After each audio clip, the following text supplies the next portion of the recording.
नमस्कार। आज हम लोग बात करने जा रहे हैं बीएससी थर्ड ईयर के मतलब बीएससी फिफ्थ सेमेस्टर के फिजिकल केमिस्ट्री के। उस फिजिकल केमिस्ट्री में हम लोग को पढ़ना है फोटो केमिस्ट्री नामक चैप्टर। फोटो केमिस्ट्री चैप्टर में सबसे इंपॉर्टेंट टॉपिक पढ़ना है जैव-लॉन्स्की डायग्राम। इस जैव-लॉन्स्की डायग्राम के बारे में आज थोड़ी चर्चा करेंगे। ये मैंने डायग्राम आपको बनाया है जैव-लॉन्स्की डायग्राम का। ये जैव-लॉन्स्की डायग्राम इस तरह प्रेजेंट किया है। मैंने क्या किया थोड़ा इधर देख लें।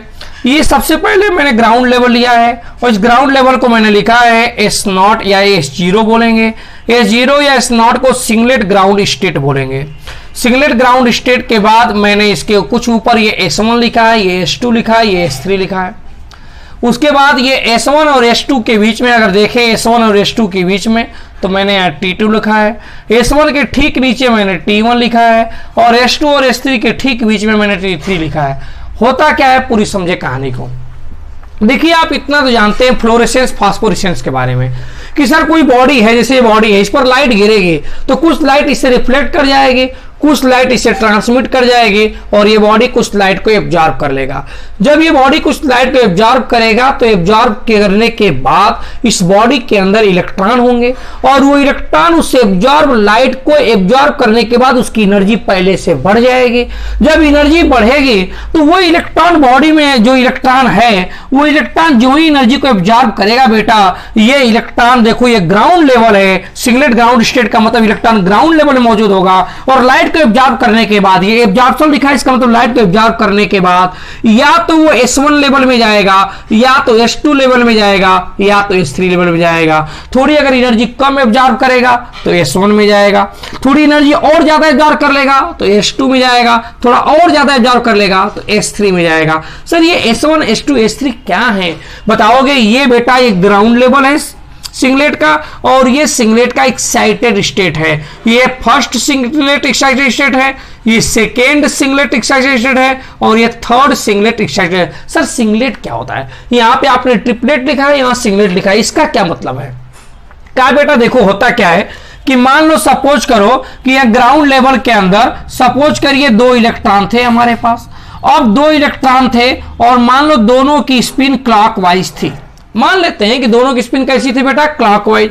अगर ये दोनों इलेक्ट्रॉन एनर्जी एब्जॉर्ब करने के बाद अगर सेम स्पिन में पहुंच जाए, मतलब ये S1 या S2 या S3 में कहीं पर जाएंगे एब्जॉर्ब करने के बाद, अब कितने जाएंगे ये डिपेंड करता है वो कितनी एनर्जी एब्जॉर्ब करता है।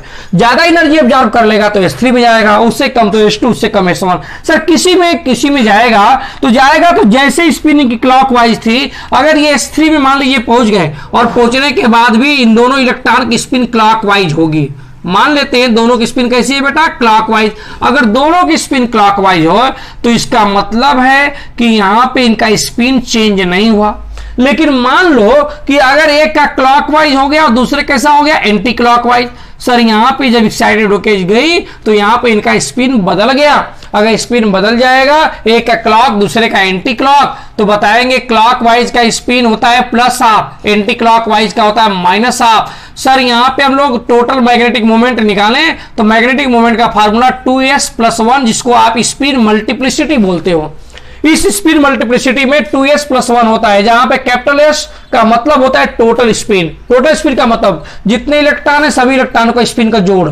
यहाँ पे 2 इलेक्ट्रॉन है, एक इलेक्ट्रॉन की क्लॉकवाइज मतलब प्लस हाफ, दूसरे के एंटी क्लॉकवाइज मतलब माइनस हाफ। प्लस हाफ में माइनस हाफ जोड़ोगे तो कट के 0 आ जाएगा, तो यहाँ पे वैल्यू 0 पुट करता।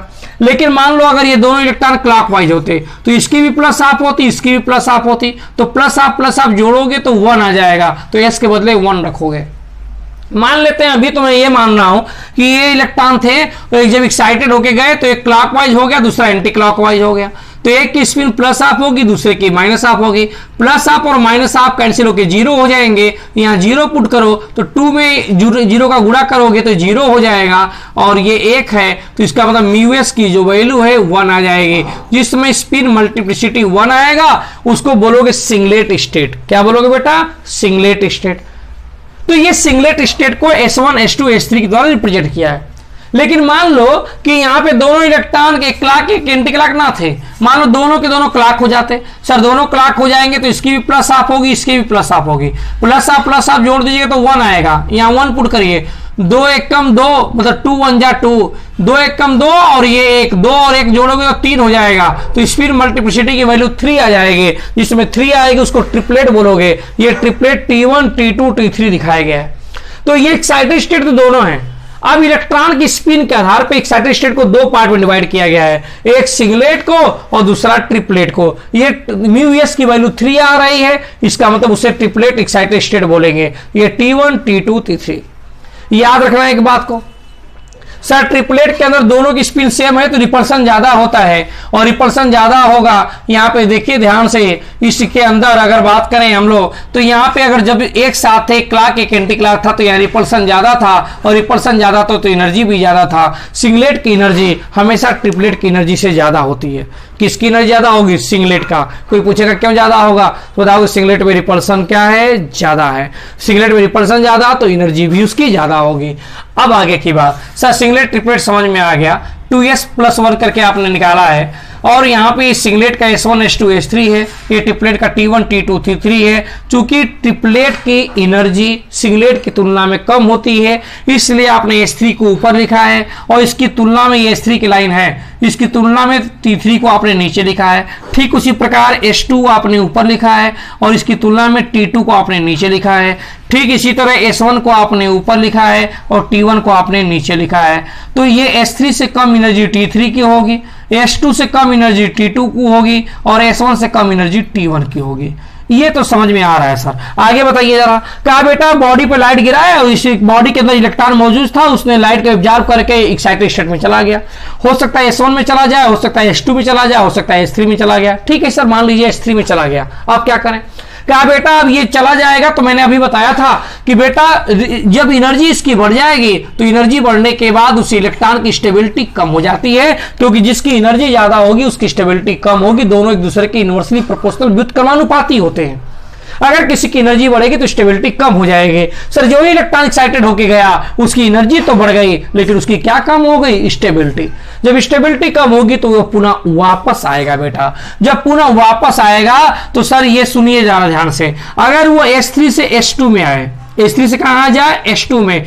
जब S3 से S2 में डायरेक्ट आएगा, मतलब सिंगलेट ट्रिपलेट एक्साइटेड स्टेट से सिंगलेट सेकेंड एक्साइटेड स्टेट में आएगा, सिंगलेट का सिंगलेट में आएगा, तो उसको इंग्लिश में बोलेंगे इंटरनल कन्वर्जन। आंतरिक बात है, इंटरनल कन्वर्जन बोलेंगे। संक्षेप में शॉर्ट में इसको IC बोलते हैं। चाहे S3 से S2 में आ जाए, चाहे S2 से S1 में आ जाए, सेम दो सिंगलेट के बीच में वापस आ रहा है, इस कारण से उसको इंटरनल कन्वर्जन बोलेंगे। लेकिन सर मान लीजिए वो S3 से S2 में डायरेक्ट ना आए, वो S3 से पहले T3 में आ जाए, तो S3 से डायरेक्ट S2 में नहीं आया, S3 से डायरेक्ट किसमें आ गया? T3 में। सर सिंगलेट से जब ट्रिपलेट में जाएगा, यानी कि यहाँ S2 से T2 में जाएगा या S1 से T1 में जाएगा, सिंगलेट से कूद के ट्रिपलेट में जाएगा।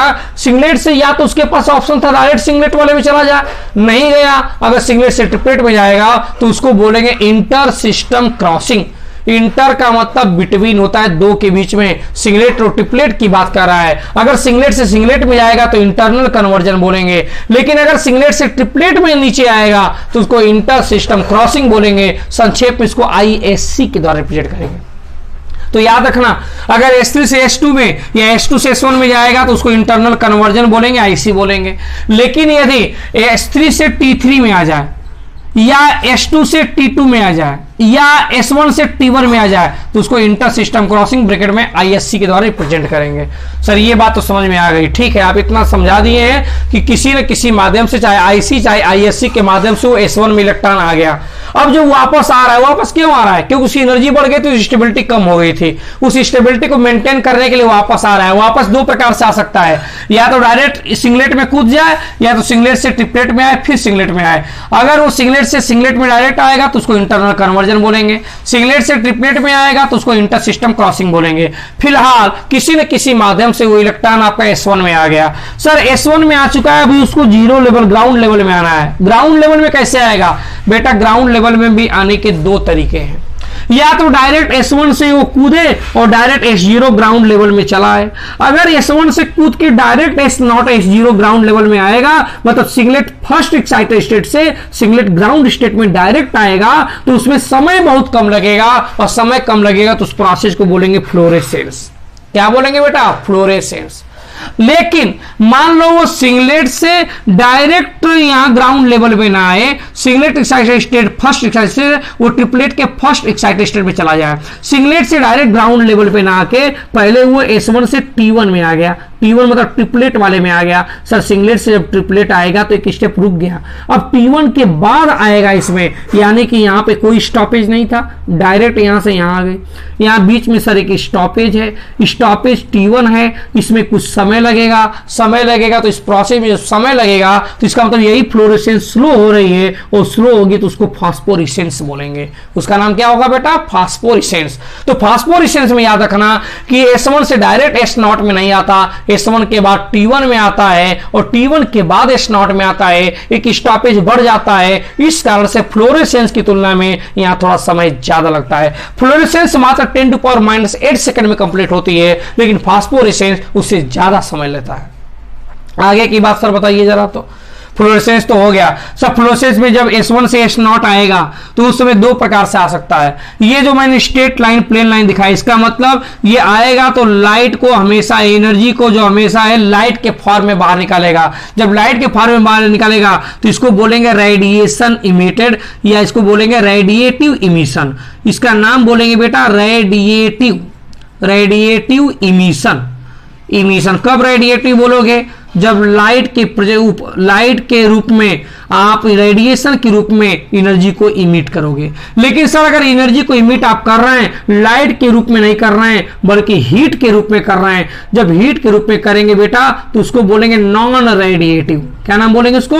नॉन रेडिएटिव इमिशन बोलेंगे। तो नॉन रेडिएटिव इमिशन जो है वो मैंने वेव फॉर्म में दिखाया है, जो रेडिएटिव इमिशन है उसको पूरा स्ट्रेट प्लेन लाइन में दिखाया है। तो याद रखना S1 से S0 में आने के लिए दो बातें हैं, या तो लाइट का इमिशन तो होगा, लेकिन वो इमिशन हो सकता है लाइट के रूप में हो तो उसको रेडिएटिव इमिशन बोलेंगे, हो सकता है इमिशन वो लाइट के रूप में बल्कि हीट के रूप में हो, उसको नॉन रेडिएटिव इमिशन बोलेंगे। सर ये फास्फोरेसेंस में भी वैसे ही है क्या?